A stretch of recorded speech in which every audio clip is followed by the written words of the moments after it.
Krishna.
Krishna Krishna Hare Hare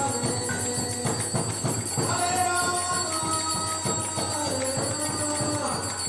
Rama Rama Rama Hare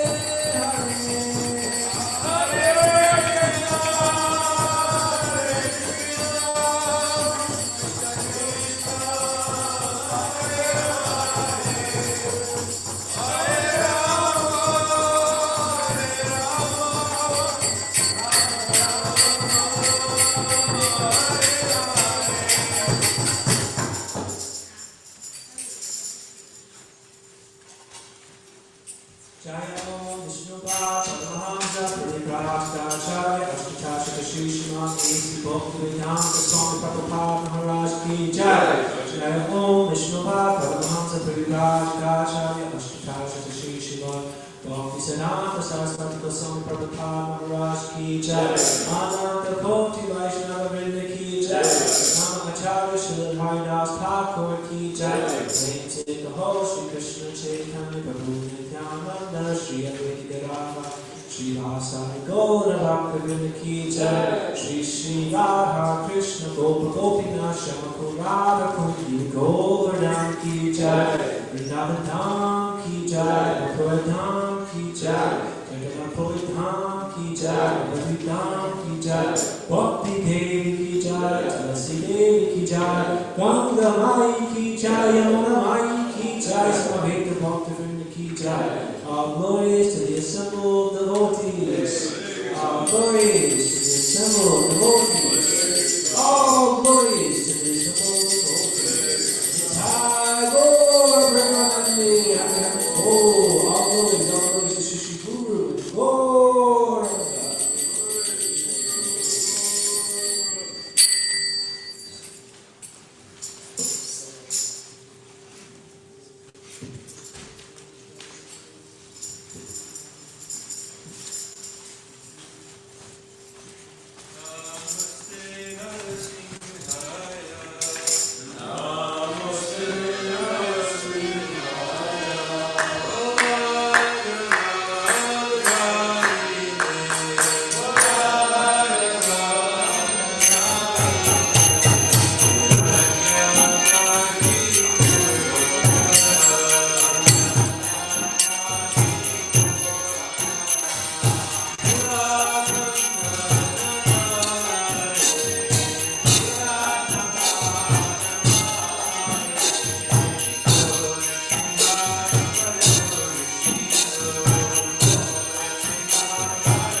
I don't know. Are you going to send it this week? I can send it.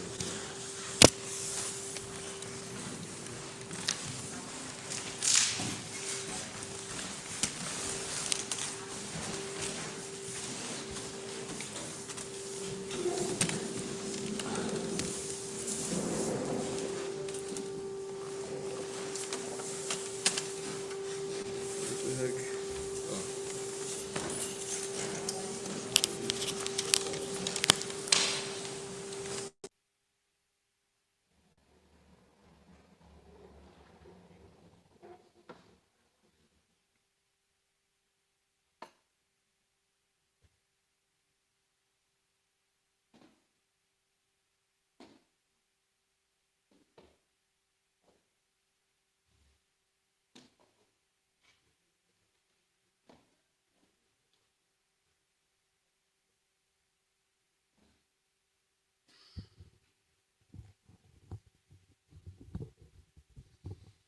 This is on the first page of the Bhagavad Gita. It's in the introduction. Om Agyana Timirandasya Gyananjana Shalakaya Chakshur Unmilitam Yena Tasmai Shri Gurave Namaha Shri Chaitanya Manobhishtam Shtatam Yena Bhutale Swayam Rupa Kadamayam Dadati Swapadantikam Vandeham Shri Guru Shri Yuta Padakamalam Shri Gurun Vaishnavamscha Shri Rupam Sagrajatam Sahagana Raghunathan Vitam Tam Sujivam Sadvaitam Savadutam Purjana Sahitam Krishna Chaitanya Devam Shri Radha Krishna Padan Sahagana Lalita Shri Vishakan Vitamscha He Krishna Karuna Sindhu Dinabandho Jagatpate Gopesha Gopika Kanta Radha Kanta Namostute Tapta Kanchana Gaurangi Radhe Vrindavaneshwari Vrishabhanu Sute Devi Pranamami Hari Priye Vancha Kalpatarubhyascha Kripa Sindhubhya Evacha Patitanam Bhavanebhyo Vaishnavebhyo Namo Namaha Shri Krishna Chaitanya Prabhu Nityananda Shri Advaita Gadadhara Shivasadi Gaura Bhaktavinda Hare Krishna Krishna Krishna Hare Hare Hare Rama Rama Rama Hare Hare. We're reading from the Srimad Bhagavad Gita, chapter 13, text 17. 17. In the smaller books, it's on page 620. Chapter 13, text 17. Avibhaktam chabhuteshu vibhaktam eva chastitam bhuta bhartrir cha tajgyayam grashishnu prabhavishnu cha. Although the super soul appears to be divided, he is never divided. He is situated as one. Although he is the maintainer of every living entity, it is to be understood that he devours and develops all. Okay, so we read these 10 texts yesterday. So actually, we're starting on text 28 of chapter 13. 28. Samam sarveshu bhuteshu tishtantam parameshwaram vinasyatsva vinasyatam ya pashyati sapashyati. One who sees the super soul accompanying the individual soul and all bodies, and who understands that neither the soul nor the super soul is ever destroyed, actually sees. Samam pashyan hi sarvatra samavastitam ishvaram na hinasyatmanatmanam tato yati param gatim. One who sees the super soul and every living being and equal everywhere does not degrade himself by his mind. Thus he approaches the transcendental destination. Prakrityaiva chakarmani kriyamanani sarvashaha yapashyati tatatmanam akartaram sa pashyati. One who can see that all activities are performed by the body, which is created of material nature, and sees that the self does nothing, actually sees. Yada bhuta pritag bhavam ekastam anupashyati tata eva cha vishdaram brahma sampadhyate tata. When a sensible man ceases to see different identities, which are due to different material bodies, he attains to the Brahman conception. Thus he sees that beings are expanded everywhere. Anaditvan nirgunatvat paramatmayam avyayaha sharirasto pikunteya na karoti na lipyate. Those with the vision of eternity can see that the soul is transcendental, eternal, and beyond the modes of nature. Despite contact with the material body, O Arjuna, the soul neither does anything nor is entangled. Yata sarvagatam sukshmyad akasham nopalipyate sarvatra vastito dehe tatatma nopalipyate. The sky, due to its subtle nature, does not mix with anything, although it is all-pervading. Similarly, the soul situated in Brahman vision does not mix with the body, though situated in that body. Yata prakashayatyeka Krishnam lokam imam ravihi shitram shitri tata Krishnam prakashayati bharata. O son of Bharata, as the sun alone illuminates all this universe, so does the living entity, one within the body, illuminate the entire body by consciousness. Shitra kshetra gayor evam antaram jnana chakshusha bhuta prakriti moksham cha ye vidhoryanti te param. One who knowingly sees this difference between the body and the owner of the body, and can understand the process of liberation from this bondage, also attains the supreme goal. Now, chapter 14, the three modes of material nature. And we'll read three more texts. Shri Bhagavan Uvacha Parambuya Pravakshami Yananam Gyanam Uttamam Yajgyatva Munaya Sarve Param Siddhim Ito Gataha. The Blessed Lord said, Again I shall declare to you this supreme wisdom, the best of all knowledge, knowing which all the sages have attained the supreme perfection. Idam jnanam upashritya mama sadharmyam agataha sarge pi no pajayante pralaye na vyatanticha. By becoming fixed in this knowledge, one can attain to the transcendental nature, which is like my own nature. Thus established, one is not born at the time of creation, nor disturbed at the time of dissolution. Mama yonir mahad brahma tasmin garbham dadamyaham sambhava sarva bhutanam tato bhavati bharata. The total material substance called Brahman is the source of birth, and it is that Brahman that I impregnate, making possible the births of all living beings, O son of Bharata. So back to text 26, chapter 13. It was text 28, chapter 13. One who sees the supersoul accompanying the individual soul in all bodies, and who understands that neither the soul nor the supersoul is ever destroyed, actually sees. Purport. Anyone who can see three things, the body, the proprietor of the body or individual soul, and the friend of the individual soul, combined together by good association, is actually a knowledge. Those who are not associated with the soul's friend are ignorant. They simply see the body. And when the body is destroyed, they think that everything is finished. But actually, it is not so. After the destruction of the body, both the soul and the supersoul exist, and they go on eternally in many various moving and unmoving forms.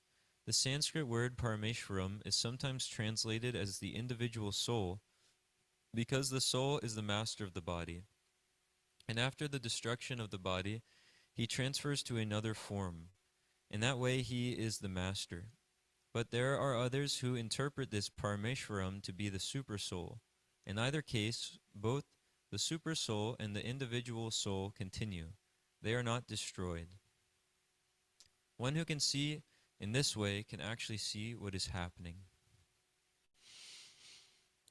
So, this is one of the first things that Krishna explains to Arjuna, is Arjuna gave so many arguments why he wouldn't fight, and Krishna told him that you're speaking learned words.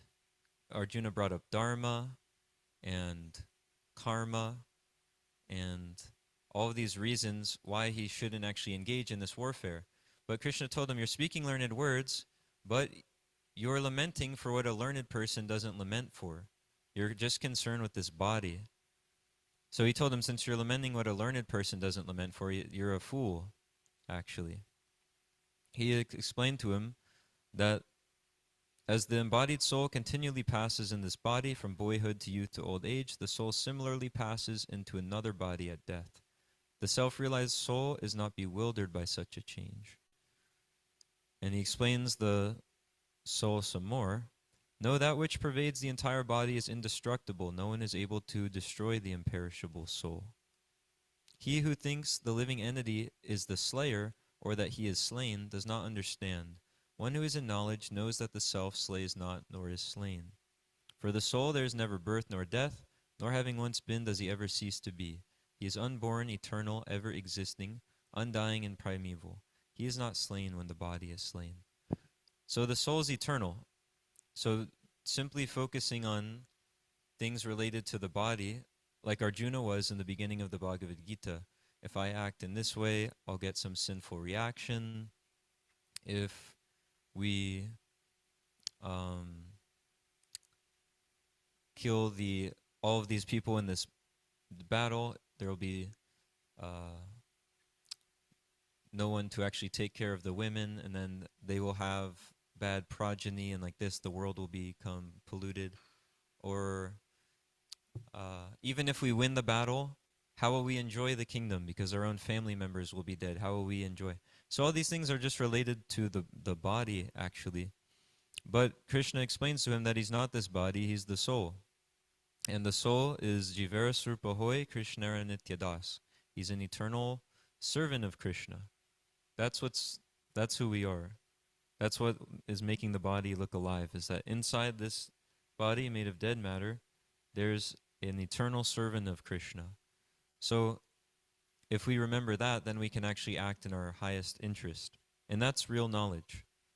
Like it was explained in this verse, one should know that in this body there's the soul, us, the servant of Krishna, and then there's also Krishna in his form as Paramatma, or the super soul, who's guiding all the living entities. He's seated with the soul in the body.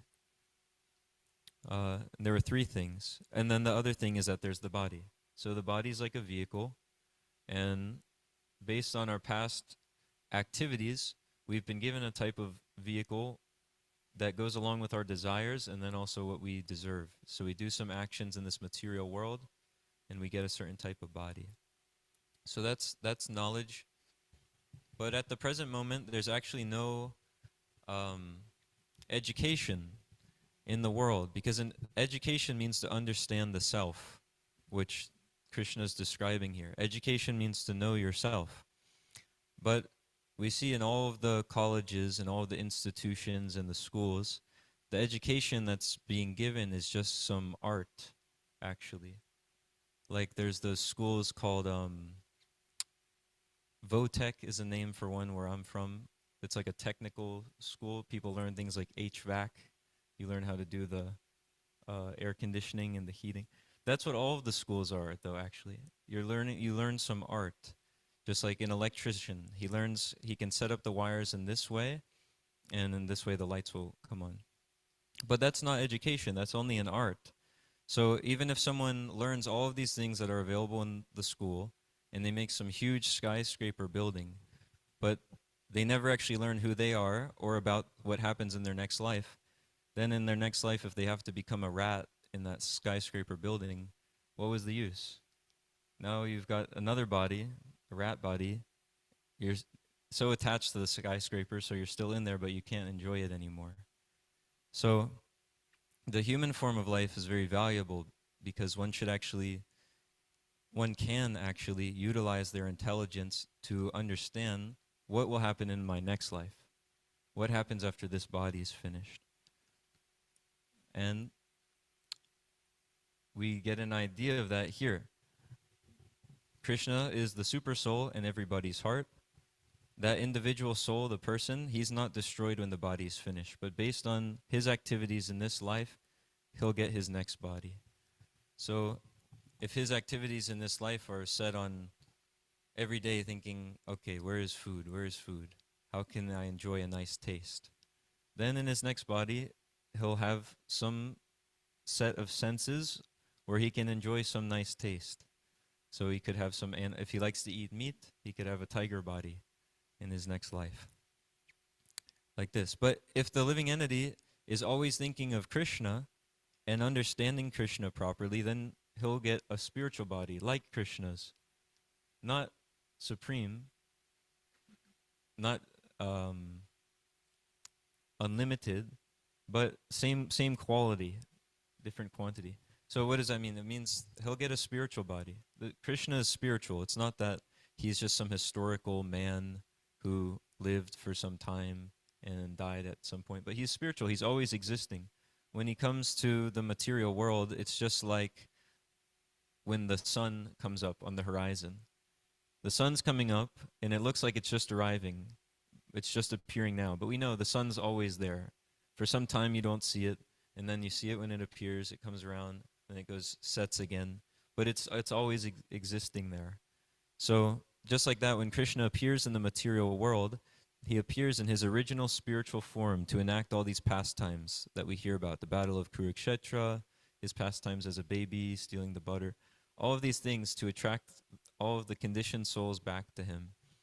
But he's not an ordinary person. He's eternal. So that form he appears in is spiritual. It's made of bliss, knowledge, and eternality.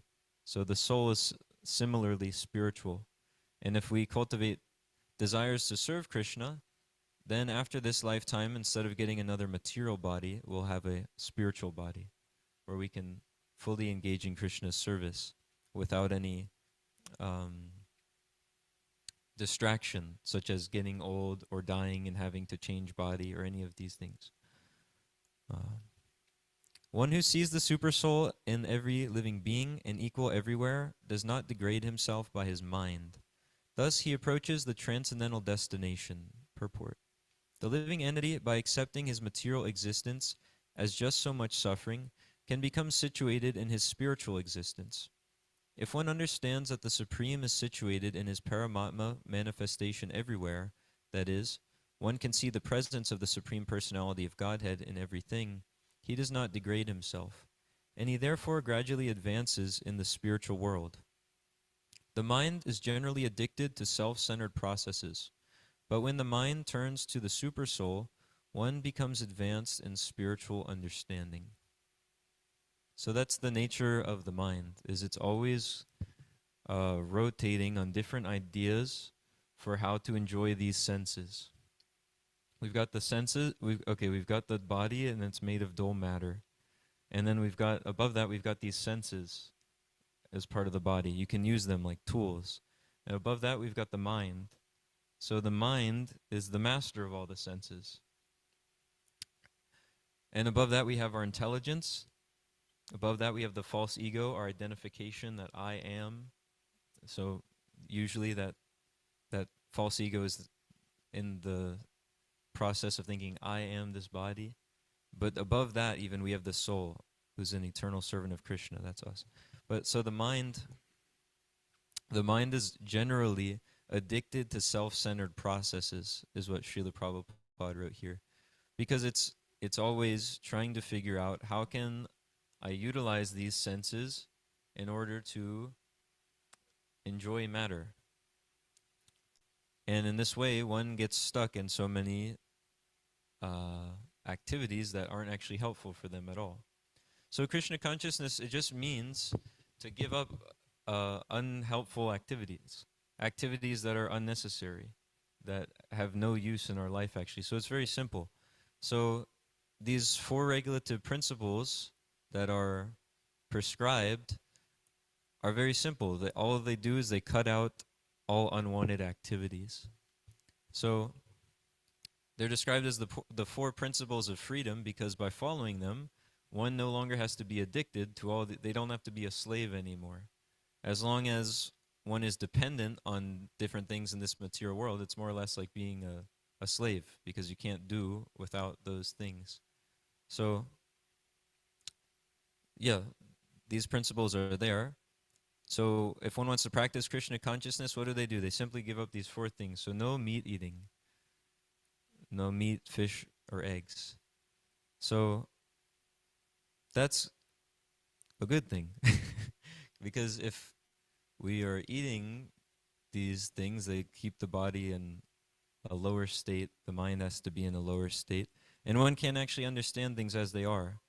Because here we see, what does Krishna say?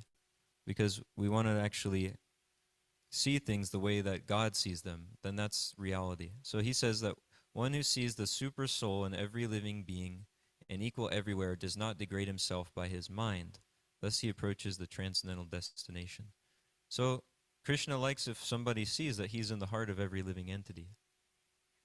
They see the super soul in every living being. So they're not envying other living entities, trying to, open a slaughterhouse to kill them by the thousands just for a little salty-ish taste or whatever taste comes from that. So to give up meat eating, it's a very simple thing, and it helps one not be a slave to this material world, not be addicted to these sinful activities that keep one bound up in the material world. And then the other one is no intoxication. So that one is very obvious, that how that can cause all sorts of bondage to the material world. From the start to finish, there's just no happiness there. One takes some sort of intoxication to get maybe happy or to get some energy or something. But the second they take it, then they have to take it again, or else they feel horrible. And then again and again and again, and it just gets worse and worse and worse. So no one is dying for want of these things. No one's saying, okay, I'm not going to live any longer if I don't have a hamburger, or if I don't have some sort of caffeine or alcohol or cigarettes or marijuana or something. So no intoxication, no meat eating, no gambling, and no illicit sex, which means sex life outside of marriage and outside of the reason for just for making a child, because procreation is there for procreating, for making a child that someone can raise to be God conscious. They can raise that, they can make sure that that soul and that body doesn't have to take birth again in the material world. So if someone cuts out these four activities, then they no longer have to be a slave to their mind and senses. Because as long as these desires for unrestricted use of the senses are there, there's no peace. There's no way to actually progress in life because the senses are always pulling. The tongue wants to go there and eat everything. Ears want to hear this. The eyes want to see this. And then the culmination of all the sense gratification in the material world is this sex life. The Srimad Bhagavatam explains it very straightforward, that there's nothing that gives one more bondage to this material world than this attraction between male and female, because that's what keeps one riveted to the bodily conception of life, thinking, I'm the body, I can somehow or other control things, I can control matter, I can enjoy matter. So it's a very simple process. If someone gives up these four things, illicit sex, intoxication, gambling, and meat eating, then they have so much time and energy is now freed up that they can use to actually understand, who am I? Who is God? And it's not that you don't eat. No meat eating doesn't mean that you starve, but there's millions of foods you eat. Nice prasadam. You all may have seen on Sunday. There's so many preparations. I didn't know there were that many preparations of food until I came here. When I was just eating like an American person, it was just you put some chunk of meat in a pan and you've got salt and pepper and like that's it. But then you find out about prasadam and there's hundreds and thousands of preparations you can make. Yeah. Yeah, and then there's actual spices too. In America, it's just garlic, onions, and then you smell gross. But devotees don't need these things. So it's not that you don't eat, but you eat lots nice foods that have been offered to Krishna. And then those foods are purifying because Krishna's taken them. He's the supreme pure. And if you honor those foods, then you also become purified. Even sex life, it's not that they say that it's not that there's no sex life, but one can have that within a marriage to raise a Krishna conscious child. But not to have children like cats and dogs, just out of lust only, but to make sure that they're having a child, then they know that this child will not actually have to take birth again. The soul in that body won't have to take birth again in the material world. And even intoxication. In the material world, people want to be intoxicated because it's a miserable place. And so we say, don't take any intoxication. But there's nothing more intoxicating than the nectar of the Lord's holy name. Because what is intoxication? It's something, people get infatuated with something. They see TV and they're intoxicated. If someone's son comes in front of him and he's watching the football game, he says, hey, get out of here, I'm watching the game. Because he's intoxicated from the TV. Or someone's intoxicated by their girlfriend or something, or drugs or whatever. But it's taking all their attention. But similarly, we can give all of our attention to the holy name of the Lord, and there's no loss. It just gets better and better, because Krishna is none different than his holy name. So if one becomes intoxicated on love of Godhead, just like the 6 Goswamis did, who are up here, or Lord Chaitanya, they were always mad after Krishna. Just like if you see an alcoholic, he's mad after something to drink. Like there's so many homeless people in Kansas City, and they'll say, please just give me a little bit of money. So like that, the devotee saying, please just give me a little bit of service, because he's mad after Krishna. He just wants to perform service for Krishna and see that Krishna is satisfied. The 6 Goswamis, they were running through the Vrindavan saying, they're not saying what many spiritual people might say today, that, oh, I've seen Krishna, I saw him in my dream, I'm so spiritual. They weren't saying like that. And they're the example. They're running through the streets of Vrindavan saying, where is Krishna? We're dying in separation from him. Where is Krishna? So, like that, the devotees of the Lord can be intoxicated on love of Godhead, and that just gets better and better. And even the gambling. It's not that one doesn't have to take any risks, but one should take all risks for seeing that Krishna is satisfied. So what does that mean? It means not that I just go about my life comfortably in the way that I'm used to doing it, arranging things for my own enjoyment, but I take all risks, knowing that, okay,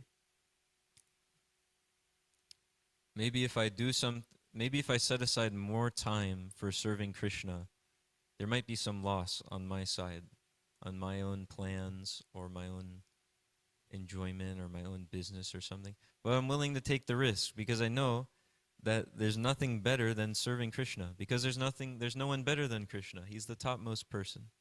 And he actually has real love for all living entities. So one can take a risk for Krishna, seeing, okay, how much can I actually put into trying to serve him? Can I set aside 2 hours for chanting? Or 2 minutes? Depends how much risk we want to take. Or can I set aside a whole day to come do some sort of service at the temple? Or something like that.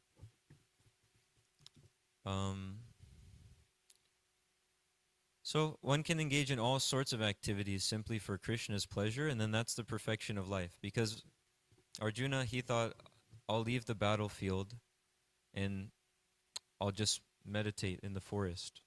I won't do any activity. But Krishna told him, actually, it's better that you act. Because if we act in Krishna consciousness, if we do activities that are favorable for serving Krishna, then we'll always be thinking of him. And that remembrance of Krishna will bring us back to him at the time of death. One who can see that all activities are performed by the body, which is created of material nature, and sees that the self does nothing, actually sees. This body is made by material nature under the direction of the Supersoul, and whatever activities are going on in respect to one's body are not his doing. Whatever one is supposed to do either for happiness or for distress, one is forced to do because of the bodily constitution. The self, however, is outside all these bodily activities. This body is given according to one's past desires. To fulfill desires, one is given the body, with which he acts accordingly. Practically speaking, the body is a machine designed by the Supreme Lord to fulfill desires. Because of desires, one is put into difficult circumstances to suffer or to enjoy. This transcendental vision of the living entity, when developed, makes one separate from bodily activities. One who has such a vision is an actual seer. So we get this body that we have now, the soul, we're in the body that we have now, based on our desires. So similarly, however we're desiring right now, today, that will bring us to our next body. If we're desiring, oh, I wish I can sleep a lot, then we may have a bear body in our next life. Or just another human body that can sleep a lot. Whatever our desires are, that will bring us to our next body. So if we're desiring things of this material world, which is pretty much all of, at least someone like me, it's all the things that you can think about. So eating, sleeping, mating, defending, making money, getting something nice for yourself, getting some nice place to live. All of these different things, if we have these desires that are based in this material world, then we just get another material body once death comes. But if one has only desires for serving Krishna, they only desire Krishna's happiness, then they go to where Krishna is, and for that you need a spiritual body. Krishna has his own spiritual world where everything is eternal, full of bliss. It's just the opposite of this material world. So you can't go there with a material body. So if one's desiring only Krishna's happiness, they go back to him. But in the present state, if anyone's in the position like myself, you don't only desire Krishna's happiness. So then the next question would be, how can I just desire to see Krishna happy? How can I develop love for Krishna? And that's why he speaks this Bhagavad Gita, and he specifically explains that process in the second chapter. Actually, there's one verse where he's telling Arjuna the best things to do. He says that the best thing is that you love me, more or less. So to have love for Krishna. Which means you don't want to do anything except serve him, so we can see like where we're at. But so he says the best thing to do is love me, and then if you don't have unalloyed love for me, then what do? He says just try to practice the regulative principles of bhakti yoga, and by doing this you'll develop a desire to attain me. So if our desires aren't 100% focused on Krishna, then we can know. He says how to do it, by practicing the regulative principles of bhakti yoga. So we practice these principles. What are those? Those are the 4 principles I said earlier. And then those are the don'ts. And then the do is you chant Hare Krishna 16 rounds. That's the prescribed, that's the prescription. Just like a doctor, he gives a prescription. You take the medicine and you get better. So our natural position as the soul, as a servant of Krishna, is to love Krishna, to be attracted to him. So it's the only reason that we don't have affection for Krishna, if we're in that state, like myself, if we're not totally feeling love for Krishna and wanting to serve him at every moment, that's just because we're in a diseased condition by associating with this material world birth after birth, thinking I can enjoy this world, I can control things, I can be God.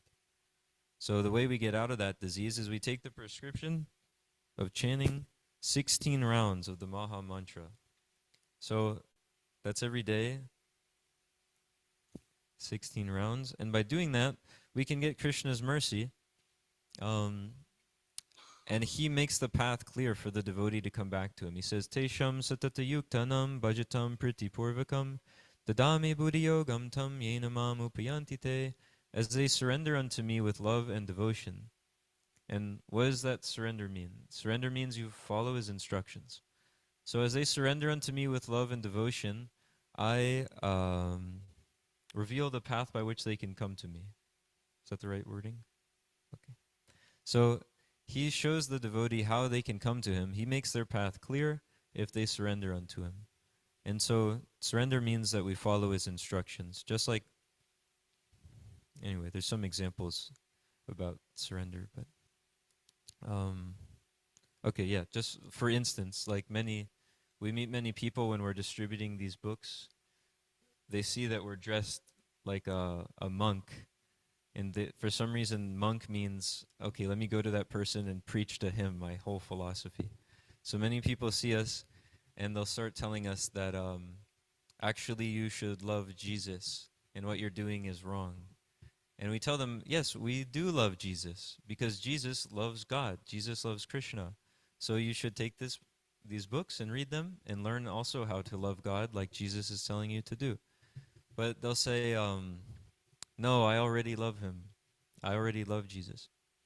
But we can see the problem with that is that if you don't follow the person's instructions, then where's the question of love? So many of these people, they'll say, I love Jesus, but then in the scriptures that they're reading, one of their 10 commandments says, thou shalt not kill. So they say, I love Jesus, but at the same time, they're buying all this meat from a slaughterhouse. So it's if you don't follow what the person is telling you to do, there's no question of love. There's no question of surrender. So like that, we can surrender to Krishna by following his instructions. And he says, if you want to develop a desire to attain me, we can develop that desire by practicing the principles of Bhakti Yoga. Okay, does anybody have any questions or comments? Yes, Jagannath Prabhu?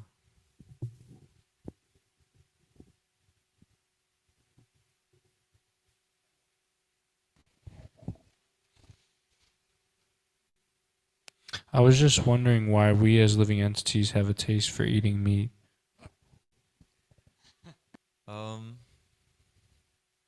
Well, it's because of ignorance. One engages in sinful activities due to ignorance. So if somebody doesn't know what's actually, just like, okay, a sinful activity means it's not good for you. So why would you do something that I know is going to cause me harm? Why would I do something that's bad for me? It's because of ignorance. So if one actually can get proper knowledge, then they know, okay, there's no reason to do this activity. So there's nothing nice about that. You're eating something it was killed like 3 months ago. It's put in a freezer. Doesn't taste very nice. It's not fresh. Doesn't taste nice. Gives you all sorts of digestion problems, disease. So it's not a nice thing.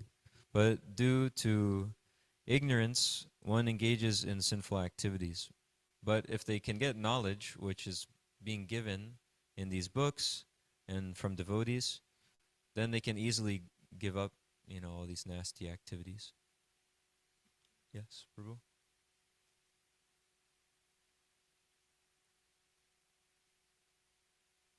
Hare Krishna. Thanks for a nice class, Prabhu. Thank you. You said on the one hand that the soul slays not, nor is slain. And so you had indicated that we're not the doer of activities, right? And so if we're not the doer of activities, then how can we be held responsible karmically for the things that we've never done? I think Valmiki Prabhu has a nice answer. Would you like to answer this one?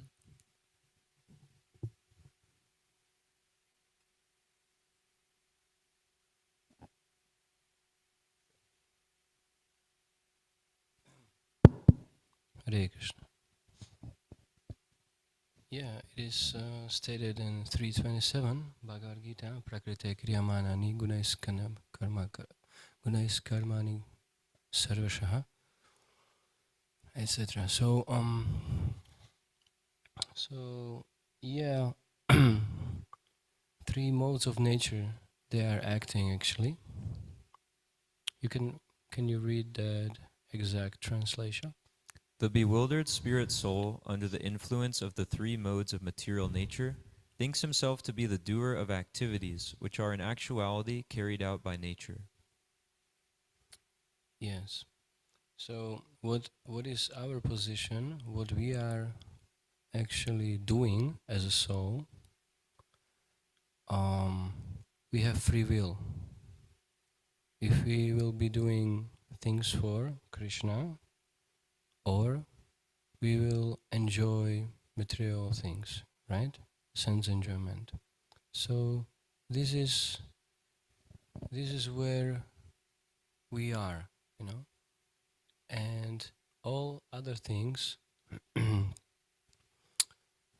are doing that three modes of material nature, right? With this, for example, I decided to serve Krishna. Okay, so I incline to that. Okay, to that decision. So all my activities now are transcendental, right? But if I'm mixing something to that, that's karma mishra bhakti, right? It's a mixed. It's devotion, but also some fruitive desire, you know. So it's karma mishra bhakti, or just fruitive desire, some sense enjoyment. So this is the field where we are, you know, where we are living. But other things are carried by material nature. Is it okay? Understandable? Am I understanding it right? So more or less, we can choose to serve Krishna or Maya. Maya. Maya. That's our free will. That's what we are doing actually. And like you mentioned, desires. So then everything is according our desires. Okay. So you have desire to eat meat. Okay. You are immediately under of influence of mode of ignorance, right? So if you want to do this or that, so you are influenced immediately because of your desire. Okay, so your question was, we never did that thing, okay, but we desire that thing. Sorry for English, but I made it somehow. That makes sense. So we're responsible for our desires, right? So, Loliam, is that what you said? Lauliam is that engine what is creating your future reactions. Lauliam means desire.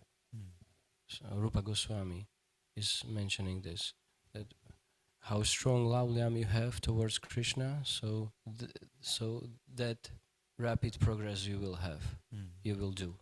Okay, but when you have no lauliam for Krishna, but you got strong desire to enjoy material things, so to that extent you will be covered by three modes of material nature. So what we are doing, we just desiring things. Yeah, and in spiritual world, we have spiritual body, and what we are doing, you know, not material, three modes of material nature. Yeah. Thank you. So if we desire something of this material world, we can stay in this material world longer and longer and longer. Go through birth again, death again, old age again, disease again, all these things. But if we desire Krishna, then we can go back to Krishna. Which doesn't mean just, there's some light or there's just Krishna. But Krishna and all of his associates, there's more living entities in the spiritual world than in the material world. This world, Krishna explains, it's a perverted reflection of the spiritual world. So just like here, we have different forms, we have different ideas, there's variety all throughout the world. Similarly, where's everything coming from? Krishna and the spiritual world. So there's also variety. There's also living entities, there's form, there's ideas on how to serve Krishna. The difference is that here, all the living entities are thinking I'm the center, but there everyone knows Krishna's the center, and they're working to serve him. And it's blissful. So we can develop that desire to serve Krishna by practicing bhakti yoga, and that starts with these 4 principles and chanting the Maha Mantra. Because when one chants the Maha Mantra, they're associating with Krishna, so their path back to this, to practice this process of Krishna consciousness becomes very easy the more one chants Hare Krishna, because they're associating with him, and in that way the living entity is becoming attracted to him. Just like it's a okay, I'll just say this one example. If one wants to give up something, just like, okay, if your child is running with scissors, if you take the scissors out of his hand, he'll start crying. But if you give him something better, like if you take the scissors out of his hand and give him some cool toy car, then he's happy, he's satisfied. So like that, to just give up all of our material activities and our material desires immediately may not be possible, but if one develops a higher taste, they get a better thing, it's easy. So if one chants Hare Krishna, they get something better. They're associating with Krishna, which is better than anything. And they become less attracted to the material world, less attracted to matter, and more attracted to Krishna, who's all attractive.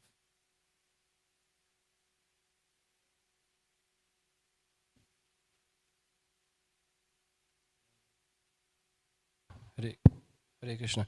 Another thing to that related is that, for example, demigods, they are helping us to, for example, raise our hand, right?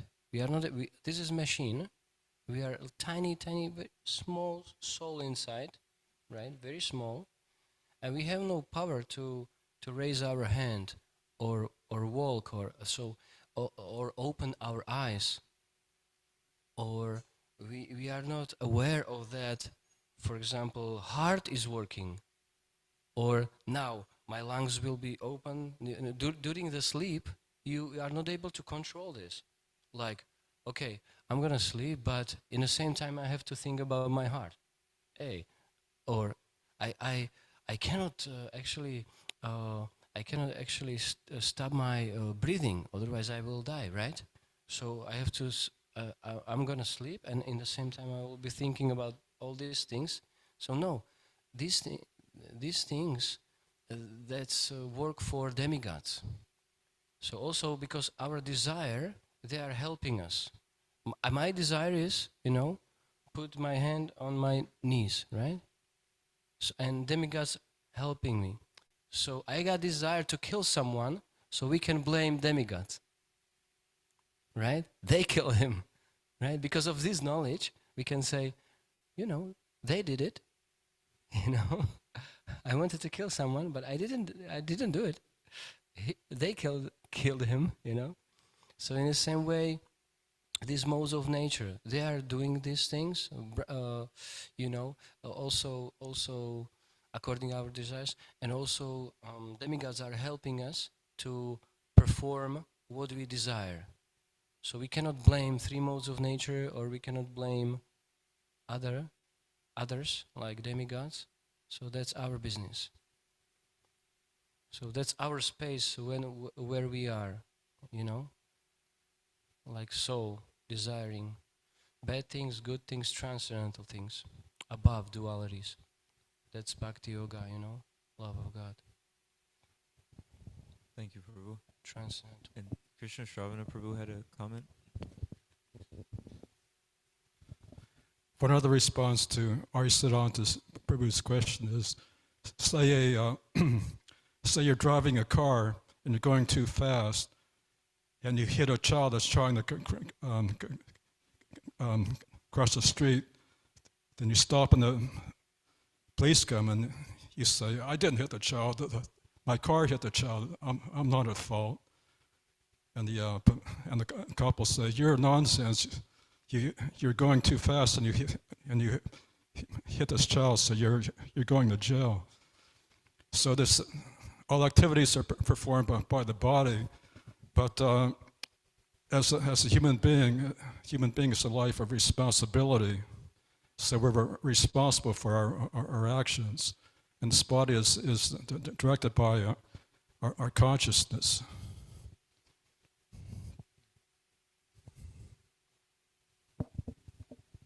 Thank you, Prabhu.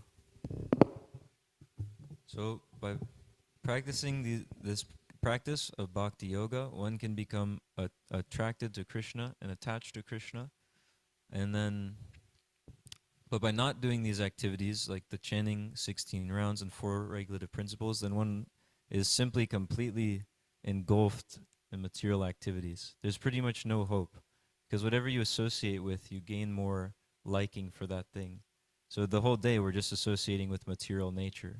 So that means we'll just do more and more material activities, more material desires. But if we take to this process of Krishna consciousness, then in those moments, like when we're chanting Hare Krishna, we're associating more with Krishna, finally, after millions of births. So then now, for once, after millions of births, we're getting some association with and attraction for Krishna. And so then we can actually give up all these lower material things. So if we give up those activities of Krishna consciousness or don't perform them, then there's no hope, because again, we've been associating with material nature for this long, for an unlimited amount of time, and now we're just beginning to again try to associate with Krishna like this much. So if we stop that, then again already have all this conditioning of associating with matter, trying to enjoy it, lord it over. So like that, we can go back to Godhead quickly by simply engaging in these activities of Krishna consciousness. Okay, Srila Prabhupada ki jai. Srimad Bhagavad Gita ki jai.